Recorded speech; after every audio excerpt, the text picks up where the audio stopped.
If one good thing came from this whole quarantine thing, it's that we finally went out and fixed up this old hot tub that had been sitting in the backyard for a couple years. Hey guys, thought I'd move the location a little bit for this video because today's the first day that we've actually been able to use this hot tub, and thought I'd go ahead and shoot a video from it. It's late, it's dark, using the flash, using my camera in a bit of an unconventional way, but it's okay. So, we're sitting here, it's getting late, it's getting dark, in the hot tub, because we got something to discuss. You know, I logged on to my YouTube stream this afternoon, a little before 5 o'clock, and I thought the only thing we were going to talk about was Geno Smith, because he signed a deal with the Seahawks to be our backup quarterback, and, you know, I thought it was going to be chill, and the moment I turn on the stream, we get like 10 people jumping in the chat, telling me, did you hear about Dunbar? Did you hear about Dunbar?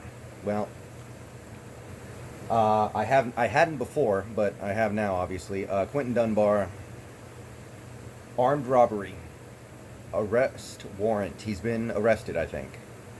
And apparently he did it with his boy DeAndre Baker of the New York Giants. So, supposedly, DeAndre Baker was the one who brandished the weapon. But it's not good. Really, really not good. Sounds like he's in a lot of trouble, and we don't have all the information yet. I do want to state that. We do not have all the information yet, but it looks bad. But more than that, and, you know, obviously this does hurt the defense a little bit. This does hurt the team because, you know, I am moving forward with the assumptions that Quinton Dunbar is not going to be part of the Seahawks in 2020 or ever. That is a blow. But there's something bigger here, and I want to say, this is not an excuse. This cannot be an excuse. We cannot let it be an excuse.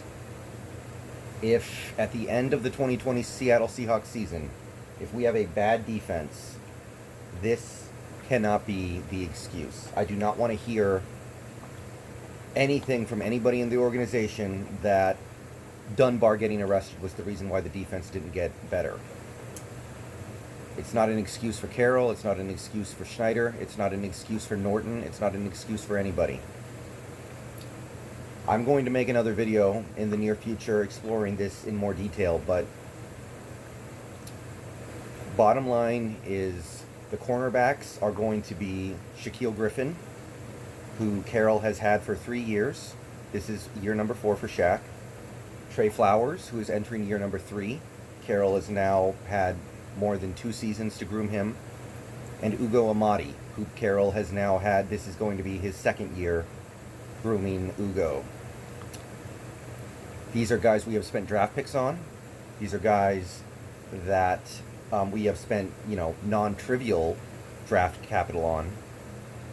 Losing Quinton Dunbar cannot be an excuse for this defense, because when you look at this team, if Pete Carroll and John Schneider had one job this offseason, it was get a defense that can slow the other team down, because the offense has taken care of itself. The offense is good enough to where they can put up enough points to win most of the games they play.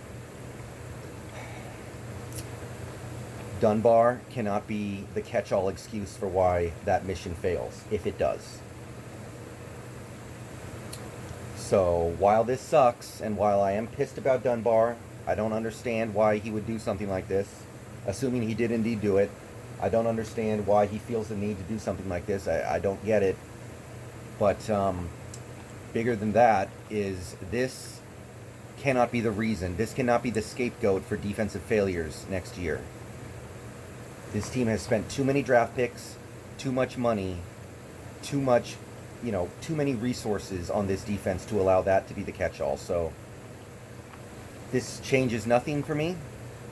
The front office, the front office and the coaching staff, the ball is completely in their court.